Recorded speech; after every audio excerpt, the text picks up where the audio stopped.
Egipto.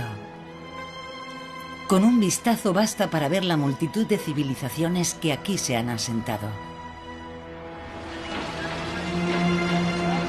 Primero faraónico y luego griego, romano y musulmán, Egipto es también la tierra de los primeros cristianos.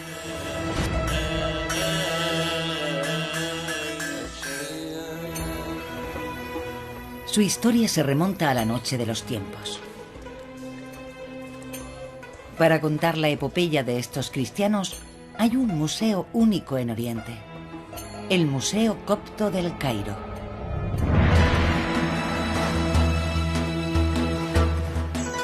Tesoros olvidados del Mediterráneo.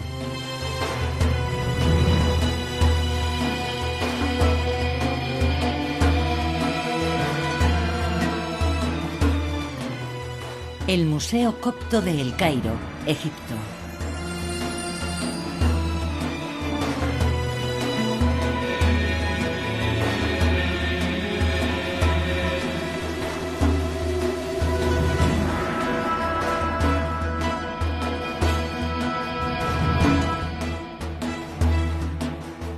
Museo Copto.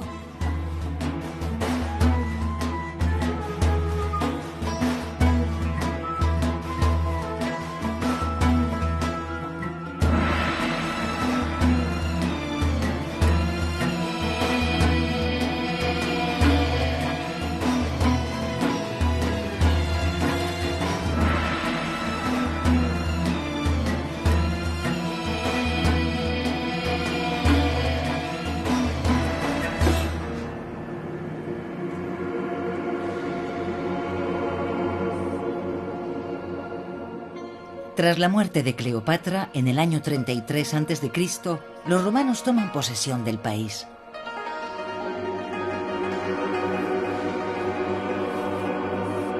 Sus habitantes, 7 millones de hombres y mujeres, son los herederos de la era de las pirámides.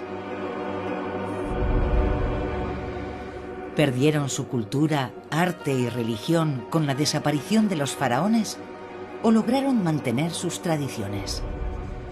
¿Qué fue de aquel pueblo?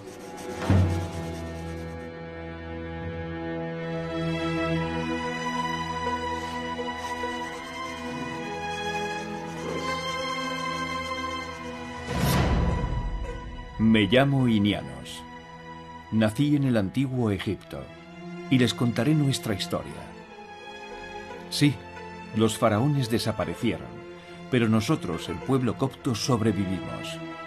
No abandonamos a nuestros dioses. Todo comienza en el año 0 de nuestra era. Por aquel entonces yo era zapatero, un zapatero normal y corriente, hasta que ocurrió algo que cambió mi vida por completo.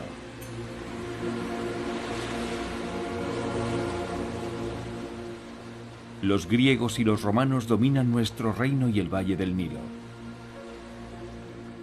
Pretenden que adoptemos sus dioses, pero nosotros permanecemos fieles a Amon-Ra, Isis y Osiris. A pesar de su rechazo sistemático a los dioses extranjeros, los coptos adoptan la fe cristiana cuando llega a tierras de Egipto.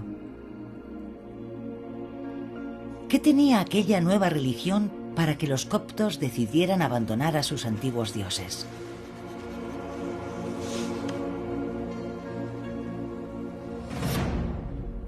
Habían pasado 80 años desde la muerte de Cleopatra.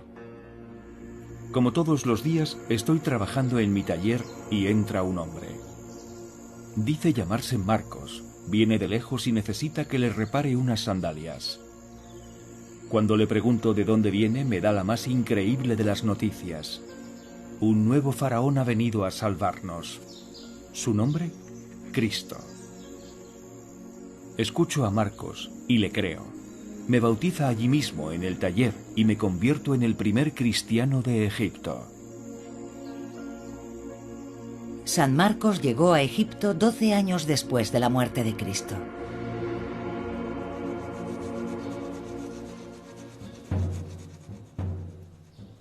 Yo, Inianos, un humilde zapatero, me convierto en discípulo de Marcos.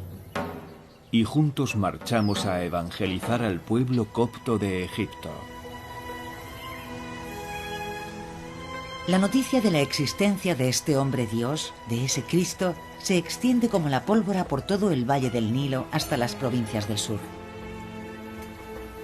Allí, cerca de la ciudad de Asuán, un templo dedicado a la diosa Isis sigue desafiando el paso del tiempo. Marcos me contó que Cristo había resucitado. Como Amón-Ra, nuestro dios Sol, renace todos los días en su barca solar, nosotros los coptos también creemos en la resurrección del alma. Para aquellos que saben dónde buscar, los primeros cristianos graban la cruz de su nueva fe en las piedras y las columnas de este templo.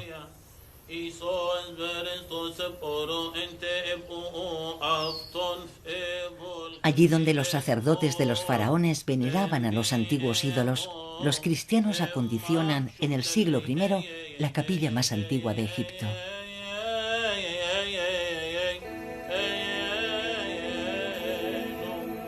Nosotros adorábamos a Isis, esposa de Osiris, que dio a luz un niño dios, Horus, al que amamanta eternamente con sus pechos. Ahora está María, la madre de Cristo, una nueva encarnación de nuestra diosa Isis. Las dos le dan el pecho a su niño Dios. Y poco a poco, es la imagen de la Virgen dando de mamar a Jesús la que representamos y glorificamos. Cuando creció, el niño Dios Horus toma la figura de un halcón. A través de él los faraones reciben el poder divino. Jesucristo es a la vez Hijo de Dios y del hombre. En el Museo Copto, numerosos indicios atestiguan los puentes que se tienden entre el culto faraónico y el cristiano.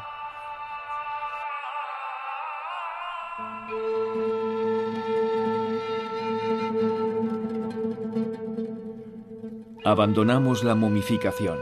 A cambio, como en los tiempos de los faraones, pintamos el retrato del difunto sobre su ataúd. De esta forma, el alma, tras la resurrección, podrá reconocer su propio cuerpo para unirse a él en la vida eterna. Con el paso del tiempo, nuestra cruz egipcia, el Ang, toma la forma de la cruz en la que Jesús fue crucificado por los romanos.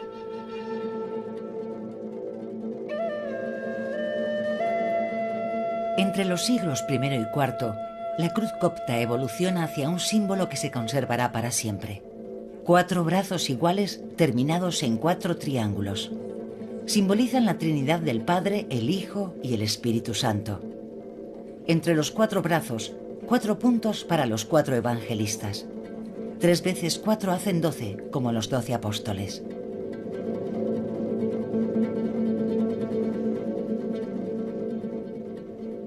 Sobre las lápidas, el dios Anubis, con la cabeza de un chacal, señor de la muerte, sigue siendo la más persistente de las deidades faraónicas.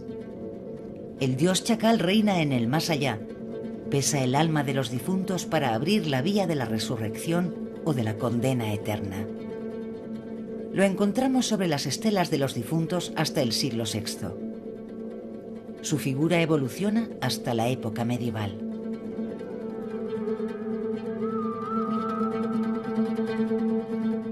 En el paso de una fe a otra, los semidioses faraónicos son reemplazados poco a poco por los santos, los ángeles y los arcángeles.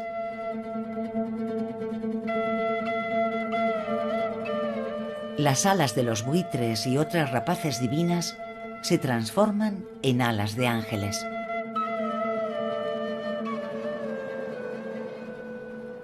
Al cambiar de religión, también cambiamos nuestra representación del mundo. El arte copto se transforma. El estilo faraónico muestra los rostros de perfil. El grecorromano los muestra de frente.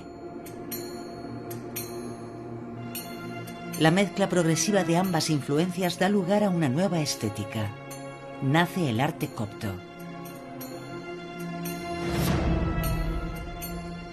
En lugar de esos ojos tan desmesuradamente alargados de nuestros antiguos perfiles faraónicos, ahora dibujamos miradas grandes y abiertas. Una manera de expresar nuestro deseo de abrir el alma a Dios y a los misterios del más allá.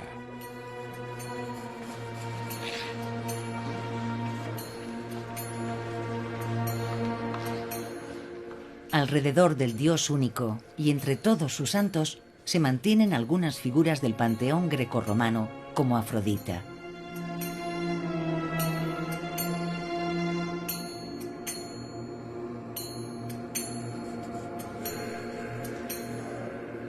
Es la diosa de la feminidad, la belleza y el amor.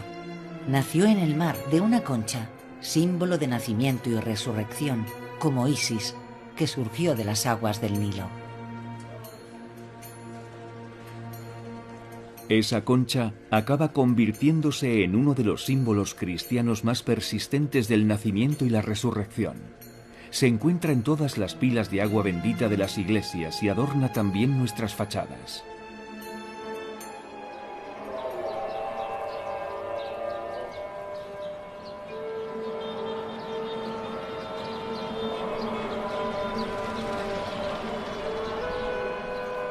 Hoy, los descendientes coptos de aquellos primeros cristianos conforman cerca del 10% de los 94 millones de habitantes del Egipto moderno. Un egipcio de cada 10 es cristiano copto, una comunidad ligada a los relatos de sus fundadores. Uno de los más emocionantes es el de la huida de la Sagrada Familia por tierras de Egipto. A 200 metros del Museo Copto, una pequeña capilla se oculta bajo una iglesia.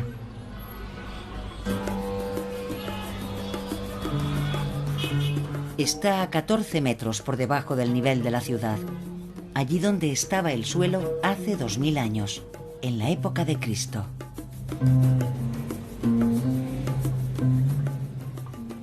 Un buen día, callejeando, Marcos me trajo aquí y me contó una historia. María, José y el niño Jesús, todavía un bebé, vivieron aquí, me dijo. La gente del barrio aún los recuerda. Por aquella época era una cueva que luego transformamos en capilla. Cuando nace Jesús, Herodes el Grande, rey de Judea, teme perder su trono, de modo que ordena masacrar a todos los recién nacidos de su reino. José y María, para proteger al niño Jesús, huyen y se refugian aquí, en Egipto.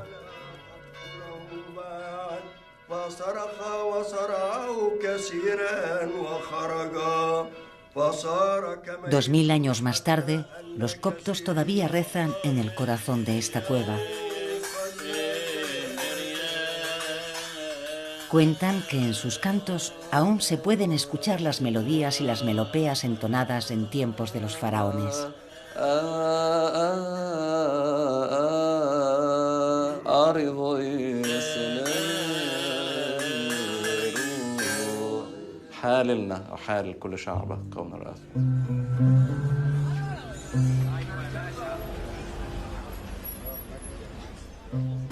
Un desgraciado día, una muchedumbre enfurecida vino en busca de nuestro maestro San Marcos.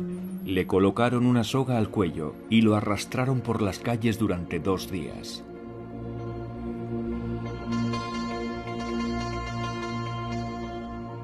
Aquel fue el comienzo de las persecuciones, de un tiempo trágico que nosotros llamamos la Era de los Mártires.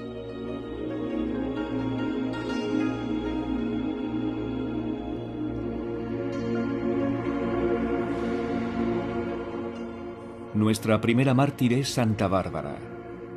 Convertida al cristianismo en contra de los deseos de su familia, su padre la encierra en una torre. Aún así, ella no reniega de su fe en Cristo y finalmente, su propio progenitor la decapita.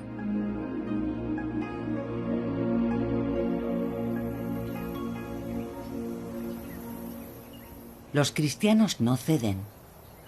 Impotentes, los romanos acaban expulsándolos de las ciudades.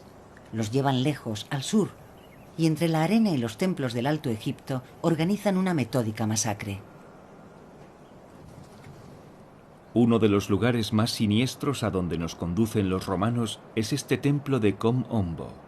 Aquí nos arrojaban por decenas, hombres, mujeres y niños, a profundos pozos alimentados por el Nilo y atestados de cocodrilos.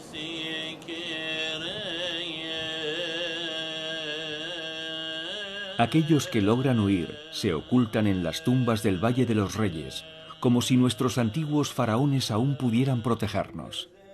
Entre los jeroglíficos de nuestros ancestros, los cristianos escriben sobre la desgracia de ser mártir. A pesar de ocultarse bajo tierra, encuentran la forma de consagrar un altar, de trazar la señal de la cruz y celebrar misas. En esta tumba de Ramsés IV, las súplicas de los refugiados cristianos se superponen a los jeroglíficos del Libro de los Muertos. Los cristianos escriben en su lengua ancestral, pero en letras rojas, como si lo hicieran con sangre.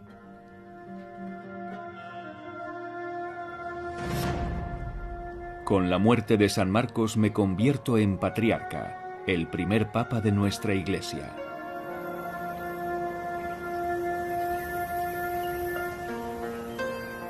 Tengo que salvar a nuestros hermanos y apenas hay tiempo.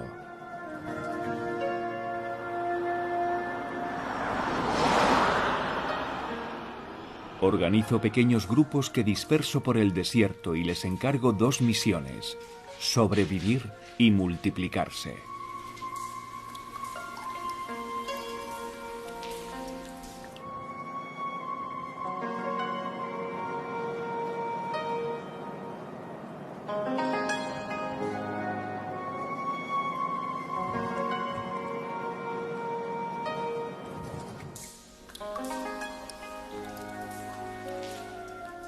En unos decenios, una multitud de hombres y mujeres se refugia en ermitas para rezar en soledad. Así nacen los primeros monasterios del desierto. Algunos tienen cerca de 1800 años de existencia. Más que huir de la vorágine del mundo, lo que empuja a los primeros eremitas es el deseo de realizar un viaje inmóvil hacia Cristo. El primero de los padres del desierto se llama Pablo de Tebas.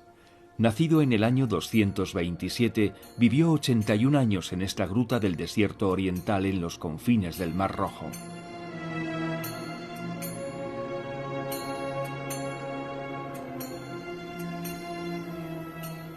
Una noche poblada de sueños, Dios le revela a Antonio Abad, otro eremita, la existencia de Pablo.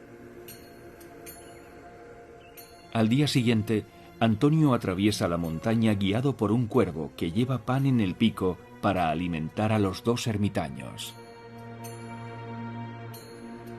Tras la muerte de Pablo con 118 años, Antonio lo entierra en aquella misma gruta, bajo este altar de mármol gris. Dos leones vienen del desierto para ayudarle a excavar la tumba con sus potentes garras. Padre nuestro que estás en los cielos, santificado sea tu nombre. Venga a nosotros tu reino, hágase tu voluntad en la tierra como en el cielo. Perdona nuestras ofensas, como también nosotros perdonamos a los que nos ofenden. Amén.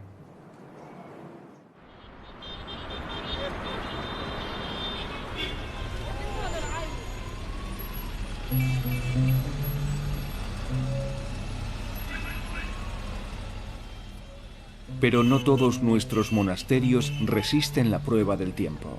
Aunque nuestra fe no flaquea jamás, los beduinos del desierto o los paganos consiguen echar abajo nuestros muros. En el Museo Copto hay una sala entera dedicada a los restos de un monasterio destruido en el siglo XVIII, el monasterio de San Jeremías. Para este monasterio nuestros escultores tallan en piedra un púlpito, idéntico al trono del faraón Zoser, que se guardaba en su pirámide desde hacía más de 3000 años. Solo la decoración de conchas y la cruz lo diferencian de la obra original.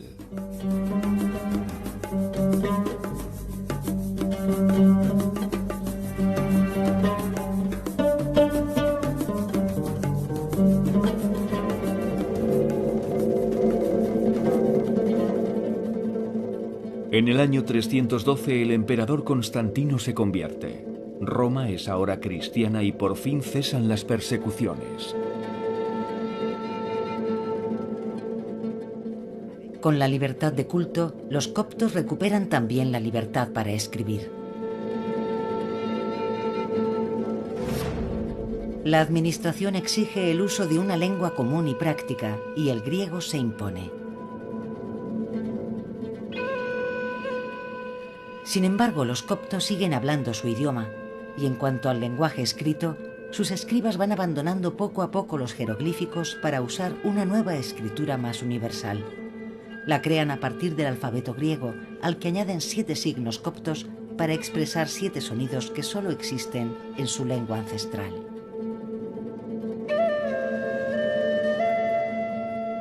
El papiro es caro, así que para escribir usamos cualquier cosa que caiga en nuestras manos.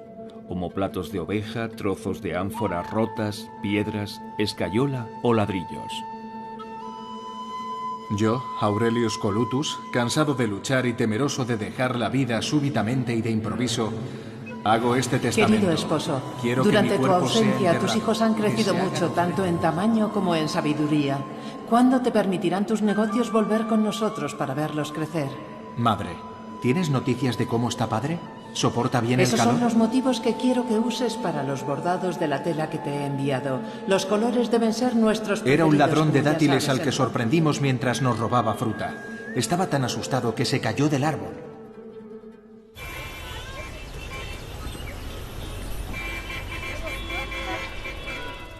Ahora ya podemos vivir nuestra fe a la luz del día y construir nuestras iglesias sin temor.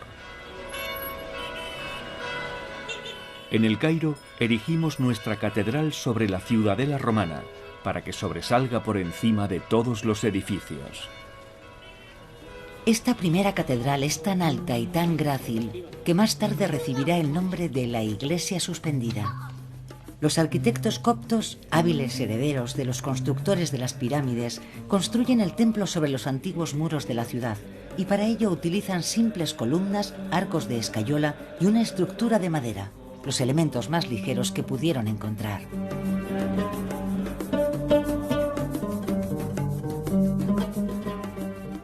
Nuestros artesanos han conservado el saber hacer del antiguo Egipto. Son expertos en el trabajo de los tejidos, la madera, la piedra y el marfil. Los coptos se convierten en los maestros de un arte único, la creación de tejidos y bordados. En el campo nuestros campesinos muestran su alegría durante la vendimia al son de la música. Cargamos las cestas de uvas rebosantes con la promesa de un vino generoso.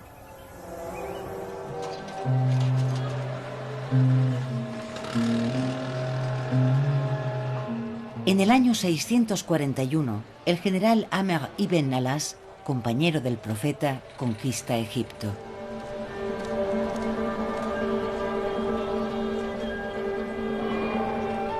Con la llegada de los árabes musulmanes, por fin nos libramos de los romanos. Su religión se parece más a la nuestra. Un solo Dios, un solo libro sagrado. Una era de cambio se abre entre los coptos y los árabes. Uno de los primeros gestos de los musulmanes es renovar la fachada de la iglesia suspendida.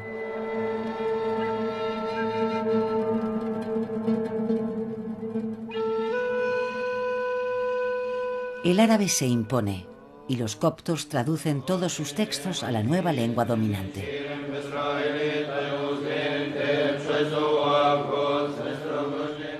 Los manuscritos más antiguos, conservados durante mucho tiempo en el corazón de nuestros monasterios, salen a la luz. Nuestros escribas los traducen al árabe, al igual que nuestros salmos y nuestras Biblias. El copto a la izquierda, el árabe a la derecha. Así es como miles de años de sabiduría pasan de la antigüedad a la era moderna.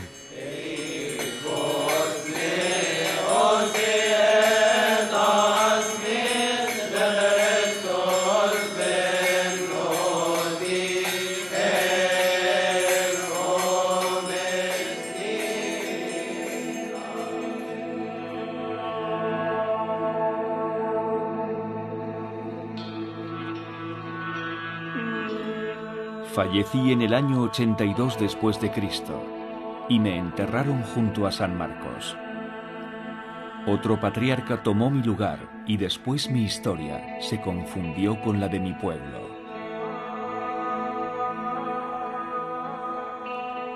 Ahora que habéis escuchado mi relato, sabéis que nosotros, los coptos, herederos de los faraones, no somos un pueblo olvidado. En cuanto a nuestra iglesia, quizá pareciera perdida en el lejano oriente, pero no es la hermana pequeña de las iglesias de Occidente, sino una de las madres de la cristiandad. كل حسد كل تجربة كل فعل الشيطان مؤامرات الناس الأشرار قيام الأعداء